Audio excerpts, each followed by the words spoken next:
semuanya, perkenalkan nama lengkap saya Maria Kamilan Dede. Saya dari program studi pendidikan fisika Universitas Nusa Cendana. Pada kesempatan kali ini saya akan menjelaskan tentang gelombang elektromagnetik. Nah, kita langsung saja. Kita lihat yang pertama tentang gelombang elektromagnetik. Nah, gelombang elektromagnetik adalah gelombang yang dapat merambat tanpa medium perantara dan dapat merambat dalam ruang vakum.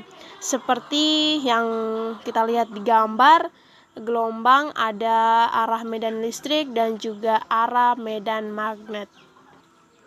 Nah, yang berikut kita lihat tentang ciri-ciri gelombang elektromagnetik.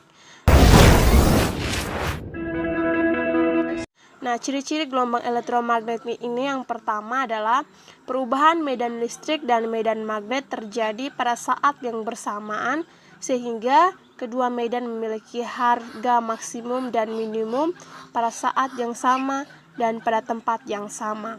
Yang kedua, arah medan listrik dan medan magnet saling tegak lurus dan keduanya tegak lurus terhadap arah rambat gelombang. Yang ketiga, seperti halnya gelombang pada umumnya, gelombang elektromagnetik mengalami peristiwa pemantulan, pembiasan, interferensi, dan difraksi, dan juga mengalami peristiwa polarisasi karena termasuk dalam gelombang transversal. Dan yang terakhir, tidak memiliki muatan listrik sehingga bergerak lurus dalam medan magnet maupun medan listrik. Nah, yang berikut kita lihat tentang spektrum gelombang elektromagnetik.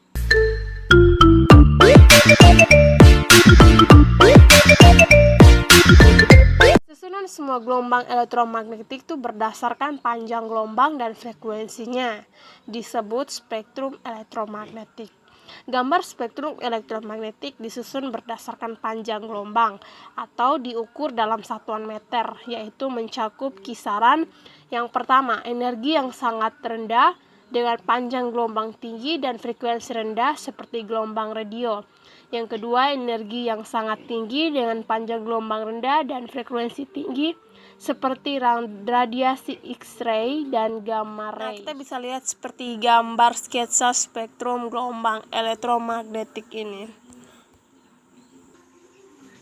Ya, kira-kira seperti itu ya, sketsa spektrum gelombang elektromagnetiknya. Nah, kita lihat yang berikutnya tentang sumber gelombang elektromagnetik.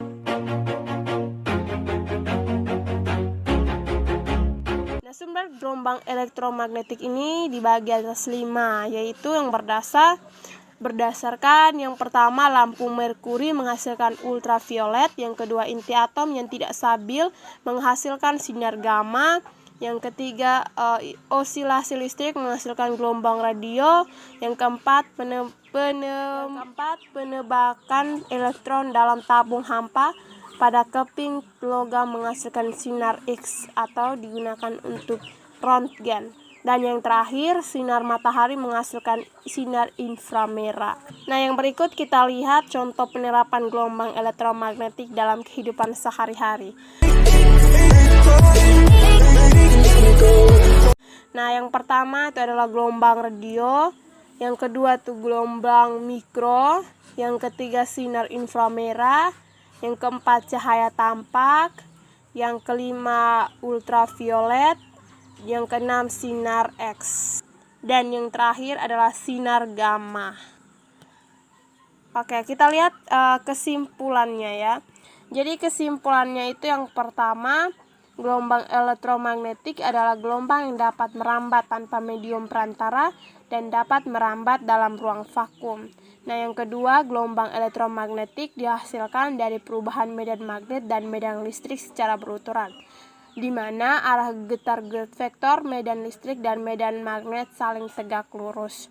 Yang ketiga, gelombang elektromagnetik juga mengalami peristiwa pemantulan, pembiasan, interferensi, dan difraksi, dan juga mengalami peristiwa polarisasi karena termasuk dalam gelombang transversal. Yang keempat, spektrum gelombang elektromagnetik adalah susunan semua bentuk gelombang elektromagnetik berdasarkan panjang gelombang dan frekuensinya. Yang kelima, gelombang elektromagnetik terbagi atas beberapa gelombang, yang memiliki frekuensi dan panjang gelombang, seperti gelombang radio, gelombang mikro, gelombang sinar inframerah, sinar ultraviolet, cahaya tampak, sinar X, dan juga sinar gamma. Dan yang terakhir adalah contoh penerapan gelombang elektromagnetik ini banyak digunakan pada bidang kesehatan, industri, astronomi, dan telekomunikasi. Berikut kita lihat karakteristik cahaya. Yang pertama, definisi cahaya. Cahaya adalah energi berupa gelombang elektromagnetik kasat mata yang memiliki panjang gelombang 380 hingga 750 nanometer. Dalam dunia fisika ini termasuk sebagai radiasi elektromagnetik. Seperti gelombang elektromagnetik, cahaya tidak memerlukan medium untuk merambat. Tapi cahaya juga memiliki rupa sebagai kelompok partikel yang dinamakan foton. Karena itu, ini disebut sebagai sifat dualisme gelombang partikel. Cahaya dapat diserap dan dipantulkan oleh benda. Yang berikut sifat-sifat cahaya. Sebagai gelombang partikel, cahaya memiliki beberapa sifat, yaitu mampu menembus benda bening, dapat dipantulkan, merambat lurus, dan dapat dibiaskan maupun diuraikan. Yang pertama kita lihat bisa menembus benda bening. Benda bening adalah benda yang dapat ditembus oleh cahaya, misalnya kaca, mika, plastik, bening, dan air jernih. Berdasarkan kemampuan menembus benda, terdapat 3 jenis benda, yaitu benda bening atau transparan, benda translusen, dan benda opak atau benda yang tidak dapat ditembus. Yang kedua, bisa dipantulkan. Refleksi atau pemantulan cahaya merupakan proses kembali terpancarnya cahaya dari permukaan benda yang terkena cahaya. Pemantulan cahaya dibagi menjadi 2 jenis, yaitu pemantulan teratur dan pemantulan baur atau pemantulan tidak teratur. Yang berikut bisa diuraikan atau penguraian. Cahaya dapat disebut dengan istilah dispersi cahaya. Salah satu contoh alami dari ini adalah peristiwa terbentuknya pelangi. Kita bisa melihat bahwa pelangi setidaknya terdiri dari 7 warna, yaitu merah, jingga, kuning, hijau, dan seterusnya. Tetapi warna-warna tersebut awalnya berasal dari satu warna saja, yaitu putih dari cahaya matahari. Yang berikut bisa dibiaskan. Pembiasan cahaya adalah peristiwa ketika arah lambat cahaya dibelokkan ketika melewati 2 medium dengan kerapatan yang berbeda. Sifat ini biasa digunakan manusia untuk membuat alat optik. Peristiwa pembiasan cahaya dapat kita amati di kehidupan sehari-hari, seperti dasar air yang jernih tampak lebih dangkal dari sebenarnya. Terus sedotan atau benda lurus lain yang terlihat bengkok ketika dimasukkan ke dalam gelas air berisi air. Dan juga peristiwa fata morgana karena berkas cahaya merambat dari udara dingin ke udara panas. Dan sifat cahaya yang terakhir adalah merambat lurus.